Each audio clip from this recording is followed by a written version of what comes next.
Welcome to the Empowered Mama Podcast. I'm your host, Vanessa Watson, mother of two, registered nurse, internationally board certified lactation consultant. I've got years, over a decade of experience as a registered nurse working in various settings, including labor and delivery nurse, birth center nurse, working in a freestanding birth center with nurse midwives, and of course, a couple of years of psychiatric nursing. So, with my personal experiences with perinatal mood disorders and general mental health conditions, as paired with my professional experience, I bring those together so that I can come to you from a place of understanding, love, and compassion while providing evidence based guidance and support. Thank you all for tuning in. This is the first official episode of the Empowered Mama podcast, and I'm so excited. Now, first, I want to do our disclaimer that this podcast, everything you hear here, is for informational and educational purposes only. You listening to this podcast does not replace being assessed, getting diagnosed, and receiving treatment from a provider or a therapist. Okay, so for today's episode, I thought it would be great to lay the foundation. We're laying the foundation. We're going to define mental illness and mental health conditions. We're going to understand what that means, what falls under that umbrella of mental illness. Then we'll dive into how those things show up or worsen during pregnancy or postpartum and further in the motherhood journey. We'll look at some signs and symptoms, things that you can do. And this is not going to be an exhaustive list of things you can do to support a mother or you as a mother. This won't be an exhaustive list today of what to do. But again, we are laying the foundation. We're scratching the surface. We're just getting started, y'all. Okay. So, first, let's dive into mental illness. What defines something as a mental illness? Now, I am a person of transparency. If you're on YouTube, you're watching me kind of twist and turn. Like I'm reading, directly from a website, and I'm going to look at some of my notes periodically because, of course, I started this podcast because I'm aware of the problem of maternal mental illness. I'm aware of mothers needing more support, more help, better treatment, all of those things. But I don't remember every statistic off the top of my head. And some things I want to reference and make sure I'm giving it to you straight and that I haven't said anything in the wrong way and lead you down the path of thinking something is defined a way that it's not, right? So for some things, I'm just going to peek over here, okay? So I'm looking at NAMI. If you're not familiar with NAMI, that's the National Alliance of Mental Illness. Mental illness is a medical condition that disrupts a person's thinking, feeling, mood, ability to relate to others, and daily functioning. Now they go on to add, just as diabetes is a disorder of the pancreas, mental illnesses are medical conditions that often result in a diminished capacity for coping with the ordinary demands of life. I love how they added, for NAMI's definition, how they added in, diabetes is a disorder of the pancreas because mental health conditions are disorders of the mind, of cognition. It affects how we behave, how we interact, how we think, all of those things. So mental illness is real. It's not something that people just make up. Some things that fall under the umbrella of mental illness, there's different mood disorders, there's different types of personality disorders, anxiety disorders, all the things. So I'll just name a few things that maybe you've heard of some of these and maybe you haven't. So we have depression. There's different types of depression. People get depressed with certain, seasons of the year. Winter is what we hear about most, but some people are depressed in the summer, because they prefer the cold months. I know, crazy, right? Sorry if you're one of those people who like the cold.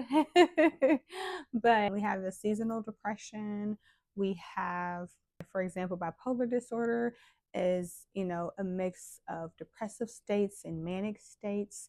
And people can have manic episodes without having bipolar disorder. I know that's getting a little complex, but let me back up and bear with me. So we've got different types of anxiety. You've got generalized anxiety, you've got social anxiety, We've got personality disorders that include things like borderline personality disorder.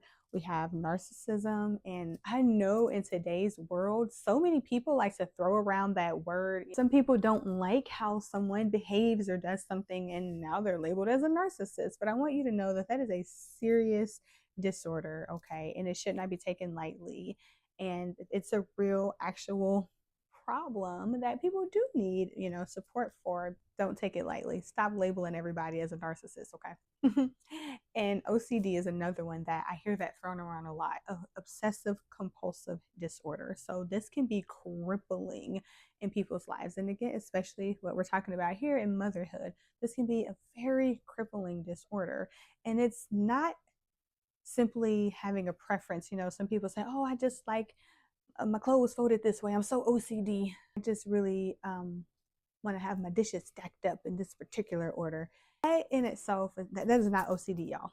It's not. You can have preferences. You can like having things a certain way, but OCD is more, rituals and, things that you absolutely have to do, or you can't, you're fixated on it. You can't function. You feel like the world is going to crumble. I mean, like that.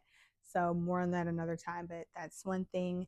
And I mentioned bipolar disorder already, schizophrenia, schizoaffective disorder, which is a little different than schizophrenia.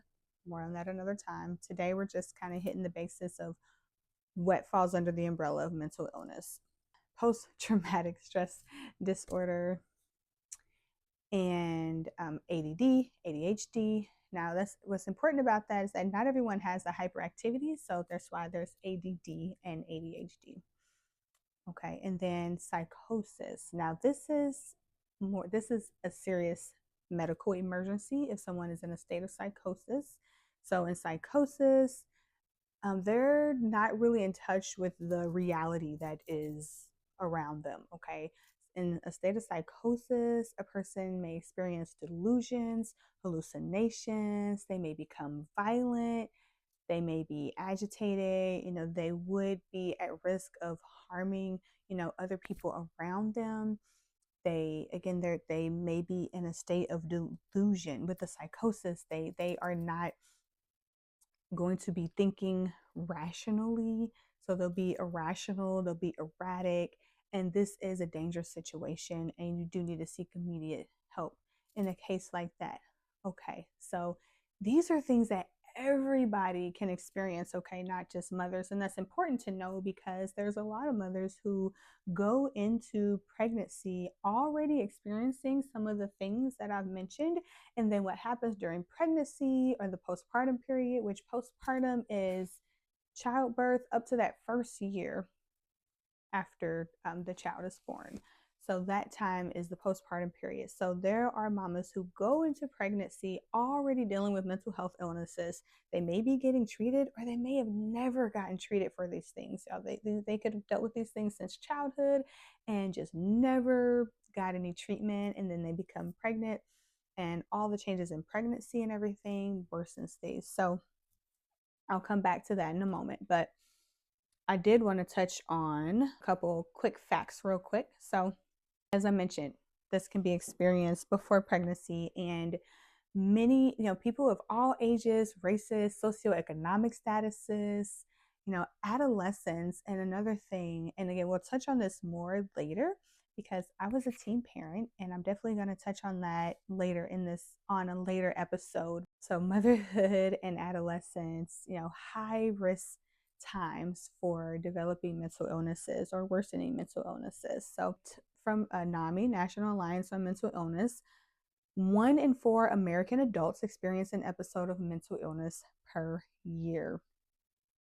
4 million children and adolescents in this country suffer from a serious mental disorder that causes significant functional impairments at home, at school, and with peers, y'all. That is major, okay? So we think about dealing with those things, and then people don't always get help, as I said, in childhood or in adolescence. So if this carries over to adulthood, then we got what's next. So next we're going to focus on the mamas. So according to NAMI, and real quick before I dive into more facts and numbers, I do want to explain, My mind was actually blown as I prepared for today's episode because while I am aware of the problems and things, there were some statistics that I had gotten kind of out of touch with, and I didn't know the specifics of how prevalent certain things were, or I had forgotten, I knew that it was a problem, but I didn't remember in comparison to other complications of pregnancy and childbirth where those numbers were. So let me read these to y'all real quick. And this is from the Maternal Mental Health Leadership Alliance. So there's a fact sheet here, and I'm going to have this down in the show notes. I'll have the link to NAMI, the Maternal Mental Health Alliance, and there'll be another link that I'll have down in the show notes that y'all can look at for yourself and see those numbers and information. You can see fact sheets with more details and things of that nature. And you can have those for yourself. If you're a mother, you can share those with your support system, your support team, or if you believe you have a provider that doesn't seem to be very, great with mental illness, I mean, you can talk to them about that, gives you some more language and things to use to talk to them. So according to the fact sheet here, 1 in 5 mothers are impacted by mental health conditions. 1 in 5. Maternal mental health conditions are the most common complication of pregnancy and birth, affecting 800,000 families each year in the US. I'm having a purposeful moment of silence because I want you to sit with that and just really let that marinate and soak in and understand that 800,000 families across the United States are impacted by maternal mental health. So as I said before in my trailers, I talked about that maternal mental health is not just something that it's not isolated to the mother, okay? Because she is a mother, right? As a mother, you have children, you have a spouse, a partner of some sort, or you're co-parenting, whatever the situation may be, but you have a family and you're not doing well. So as we discussed earlier, mental illness impacts functioning and the thinking, the ability to think clearly and make decisions and all those things. So if you're functioning from a place of dealing with a mental illness as a mother, the way that you make decisions for not only yourself, but for your whole family unit are impacted by you dealing with this mental health condition, okay? The sad truth, y'all, is that, while heart disease and diabetes and things of that nature are very, very serious, the risk of developing blood clots, after during pregnancy and after delivery, these are very, very scary, very real things that do impact mothers. I want to be clear. But mental illness is just as scary. And unfortunately, not enough people are realizing that. I see some things getting better, but it just needs to get talked about more. And we just need better access to treatment, better education on what family members can look for, because when mothers are experiencing these problems, and again, this is for any person in general, but here we focus on mothers. Okay, so when a mama is experiencing some kind of mental health crisis, she does not have the capacity to, first of all, even if she acknowledges that something is off or wrong and she needs help, she probably doesn't have the capacity to ask for the help. She probably doesn't have the capacity to alert the family or any providers that, hey, she is suffering and she needs some immediate help. It is going to, when they say it takes a village, it truly does. It takes other people in her surroundings to be aware of the signs and symptoms, know what to look for. Okay, so I'll come back to that in a moment. I'm going to read you a couple more facts here. So most women are untreated, increasing risk of negative impacts. Well, we just talked about that. So I'm going to skip some of this stuff, and again, I'll have the link to these fact sheets where you can go and kind of check out some of them for yourself. The fact sheet that I'm reading from right now is just key facts, maternal mental health conditions. Okay. So baby blues, this is normal to be expected in those first 2 to 3 weeks postpartum. We've got during pregnancy, hormones are at a certain level to maintain the pregnancy, right? And then after delivery, there's a plummet, there's a shift, there's a change, everything changes again, right? And then if you're breastfeeding, everything changes because you're breastfeeding. And even if you have chosen not to breastfeed, your body doesn't know that you're choosing to not breastfeed. So you may still experience development of milk and some leaking that first week or so. So that also means that your hormones are, again, different going through that process. But with all these hormonal shifts and things, and then after baby, of course, the routine is different, your sleep is different. Some people are very sensitive to changes in sleep patterns. So this will put you at an increased risk of developing mental health disorders, because of those changes to the sleep. If you're getting less sleep, you're getting this broken up sleep. You're not getting to just sleep through the night anymore because you have a baby who needs to, you got to get a bottle, you got to put them to the breast, you got to change the diaper, you got to soothe them, you got to put them back to sleep, you got to all the things with this baby, and you're in a new rhythm. And no matter if you're a veteran mom, if it's your fifth baby or your first one, each time you have another baby, it's a new experience, it's a new phase, it's a new routine, it's a new normal. You go through a transitional period. So every baby, it's new. And every baby, we got to monitor mama closely. We got to make sure mama's okay. And especially if we're dealing with a mom who has experienced, mental health disorders in the past. Okay. So, up to 85% of pregnant and postpartum women are impacted by baby blues. Okay. Depression affects about 14% of pregnant or postpartum women. Anxiety disorders, about 6 to 8%. OCD, about 4%. Bipolar disorder, 3%. PTSD, 9%. And then we've got about 1 to 2 women per 1,000 births will experience psychosis, which I mentioned is a dangerous medical emergency. So, with that, I want to segue into more examples of how these things show up during the perinatal period. So, I think I'm supposed to say trigger warning. Okay. So, when you see on the news these horrible events, oh, a mother, took her own life and took her kids' lives before she took her own, and this is so tragic, and people call her a monster and say that she's a horrible person. How could she do this to her kids? Why? What happened? Well, I'll tell you what happened.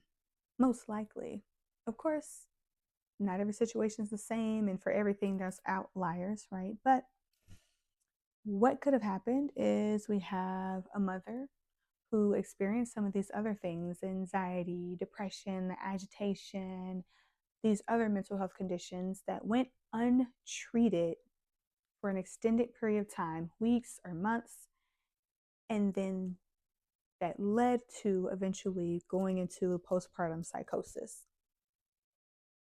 And in those states, a mother would be at risk of a great risk of harming her kids, herself, or anyone else around her. So that one reason why it's so important to get help before we get to this point. Now, there's an amazing documentary, a tearjerker, fair warning, amazing documentary I watched years ago called The Dark Side of the Full Moon.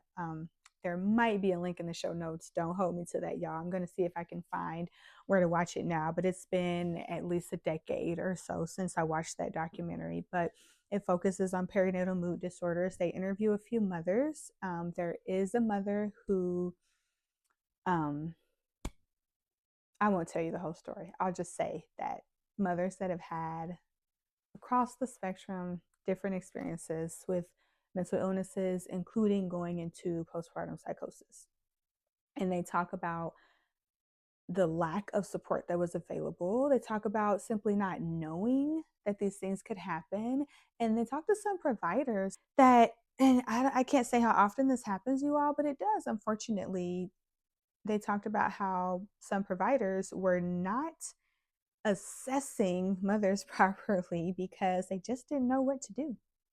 They didn't have a system in place. There was no plan in place. There was no, hey, we do the screening and she scores high, and then this is what we do next. So they just did nothing. They just didn't assess them because they didn't know how to help them. Providers, y'all. The people that, everybody's depending on, or you're depending on them to have the answers and to provide the support. But I can't say I've experienced myself. I see more, the depression screenings being more out, when it comes to maternal health and in other clinics and things. I see a lot more screening happening, which I love that. But I know, no, it's not perfect. There's other clinics and facilities and places that need to get better with the routine screening for depression and anxiety.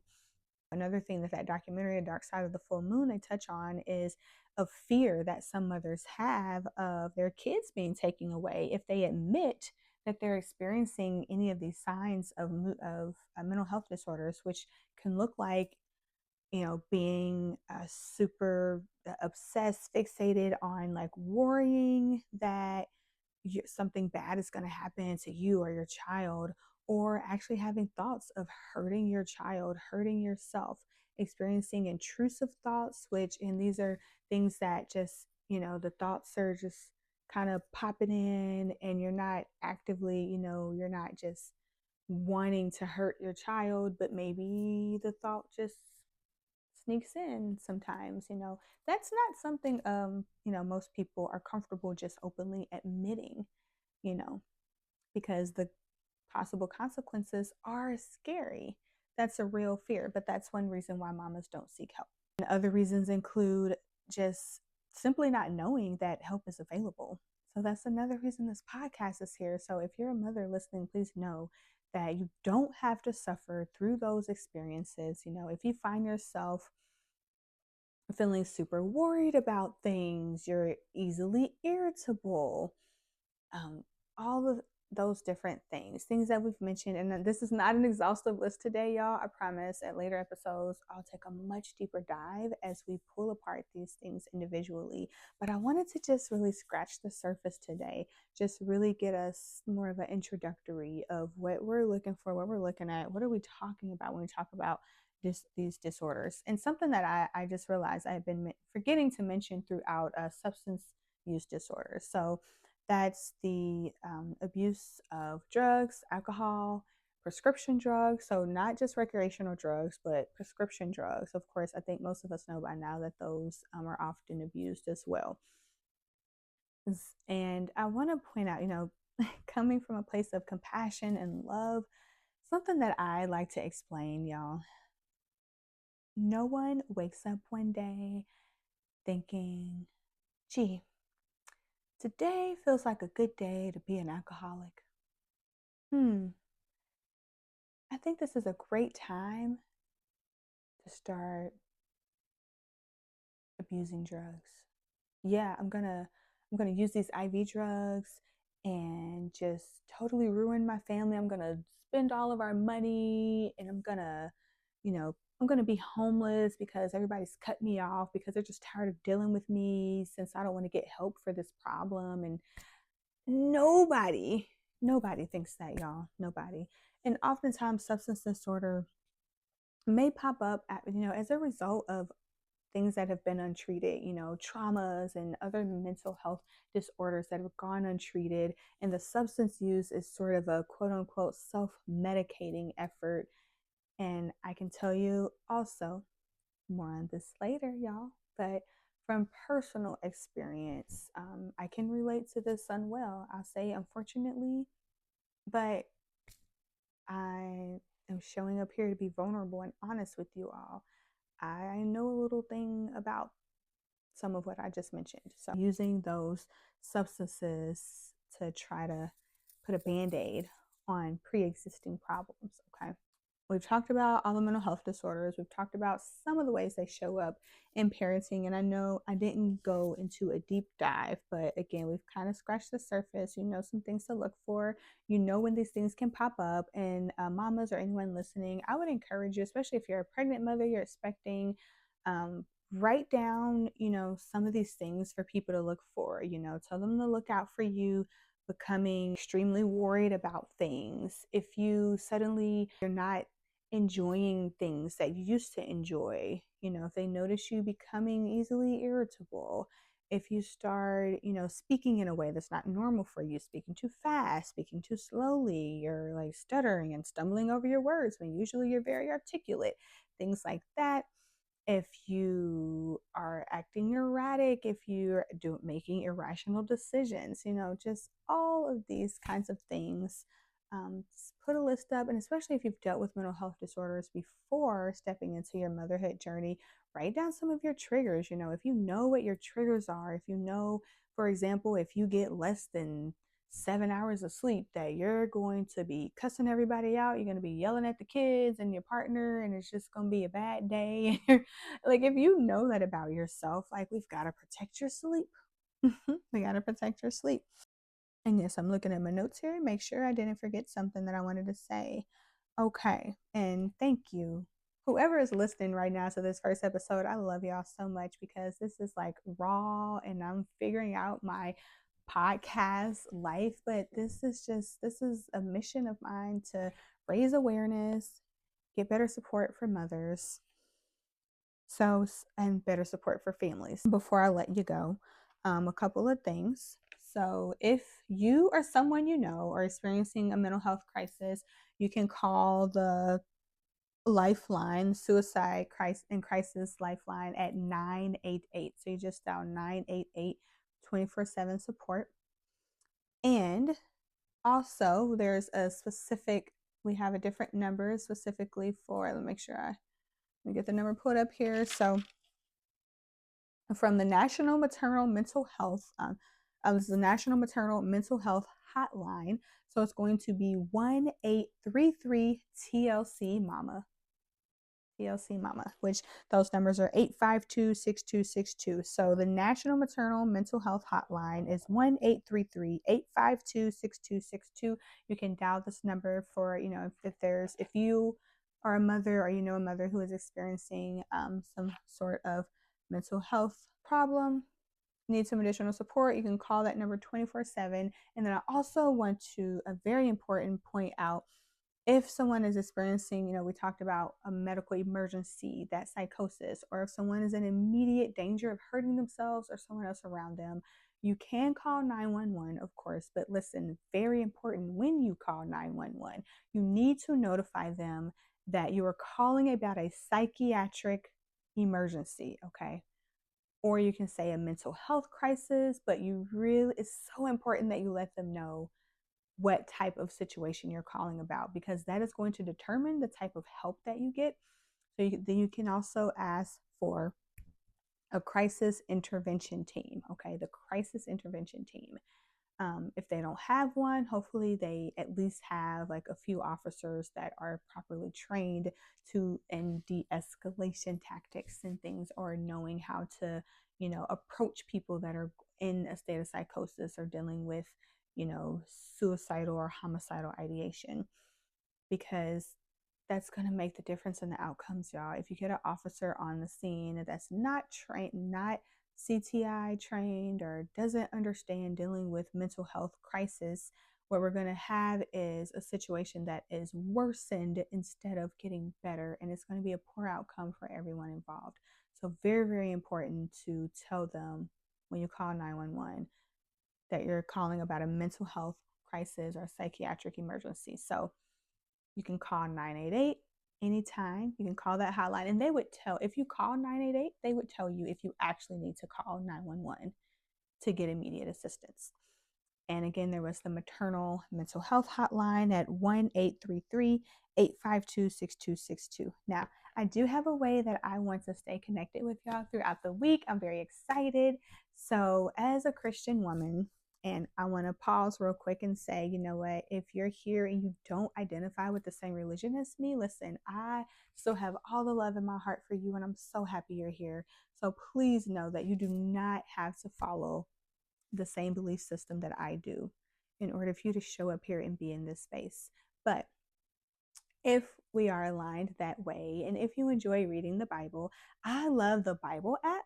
If you haven't used it before, it's so amazing, y'all. There's a Bible plan for literally everything under the sun that you can think of. And so what I've made a list of Bible plans related to motherhood. There's a couple of them that I've gone through myself before, but as I worked on building my podcast, I just built a big collection of some that I would like to read. And so I'm going to read them along with you all, hopefully. So I'm going to put my link in the show notes every week for the Bible plan of the week. I'll try to choose something kind of short, like a 3 to 5 day plan. There are some much longer ones, but hey, if you're listening to this, you might be a stressed out, busy mama. And I want you to feel like you can get it done and it's not going to feel like something extra that you're adding to your list. This week's Bible plan is going to be more than a mom. So we're looking at taking care of yourself. So as I said before, that takes care of the whole family unit. So how taking care of yourself supports your whole family. And this is about a 5-day plan. So I'm going to put my link in the show notes. This is the first time I'm doing this, so hopefully it works well. But we're going to start that tomorrow, Tuesday, February 10th.